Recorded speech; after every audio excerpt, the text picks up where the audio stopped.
Hello my dear audience, good morning. जाति पात पूछे नहीं कोई, हरिका भजे सो हरिका होई। ब्राह्मण कोई जन्म से नहीं होता है, कर्मों से ब्राह्मण बनता है।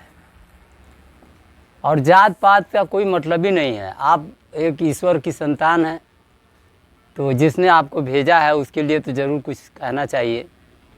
तो आज इस चैनल के माध्यम से हम एक बहुत ज़रूरी बात बताना चाह रहे हैं कि सबसे पहले आपको पवित्र होना चाहिए। पवित्रता कैसे होगी? अगर हम अपवित्र हैं तो पवित्र होना भी ज़रूरी है।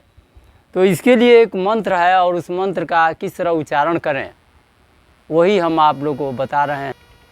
आप लोगों ने सुना होगा कि पंडित जी लोग बताते हैं कि ये मंत्र इस तरह पढ़ लीजिए तो ये आपको पवित्र होगा, लेकिन उसका क्रिया क्या है, उसका सिस्टम क्या है?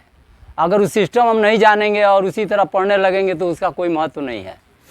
तो ये विज्ञान के अनुसार भी सही है कि हर काम का एक नियम बनाया गया है। जैसे सुबह है, शाम है, वो कभी भी आप जब बैठते हैं तो सबसे पहले आप एक शुद्ध जल ले लें और गिलास में, और एक जो है ये आम का पत्ता भी ले सकते हैं और इसमें डाल करके शुद्ध बैठ जाएं।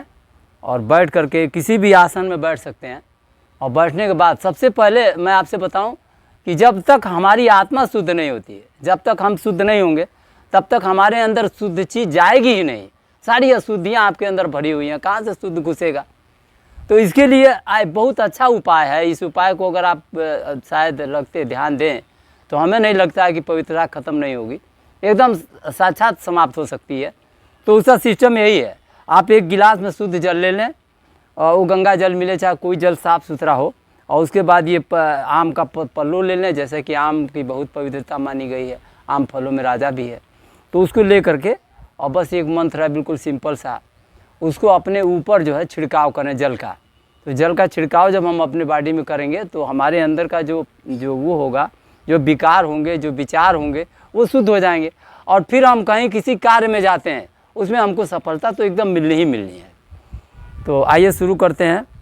तो आइए जल ले करके और इसको ओम पवित्रः पवित्रो सर्वावस्थामि गतोऽपि वा यः स्मरेत पुण्डरीकाक्षं स वायुभ्यन्तरः शुचिः। काम, क्रोध, लोभ, मोह, अहंकार, इसको हमेशा ध्यान रखना है। अगर ये कोई भी एक भी आपके अंदर, इसमें कोई एक भी अगर भावना है तो ये अपवित्रता कभी भी नहीं आ सकती है।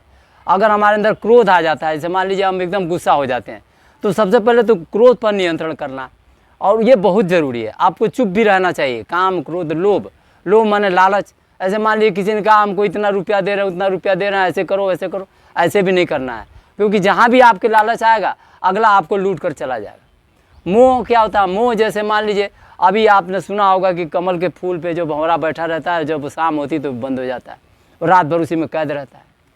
ऐसे भी घटनाएं हो जाती हैं। आप मोह में फंस गए और किसी ने आपको फंसा दिया और आप पता चला कचहरी में चले गए, अदालत में घूम रहे हैं।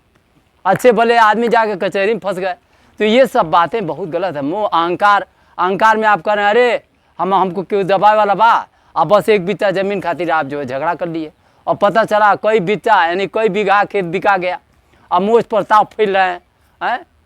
ये सब नहीं होना चाहिए। जो घर को फूंक दिया उसके बाद बड़का जो है होशियार बन गए, तो ये सब नहीं। काम, क्रोध, लोभ, मोह, अहंकार, ये हमारी वृत्तियाँ हैं जो हमको बराबर हमको नीचे की तरफ ले जाती हैं।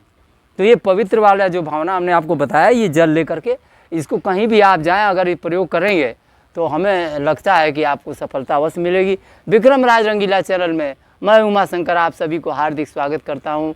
आप नए या पुराने फ्रेंड बराबर हमको सब्सक्राइब करते रहें और बराबर मिलते रहें, ताकि मैं लगातार नियम तो अगला से वीडियो अच्छा से अच्छा वीडियो पेश करता रहूँ। That's all.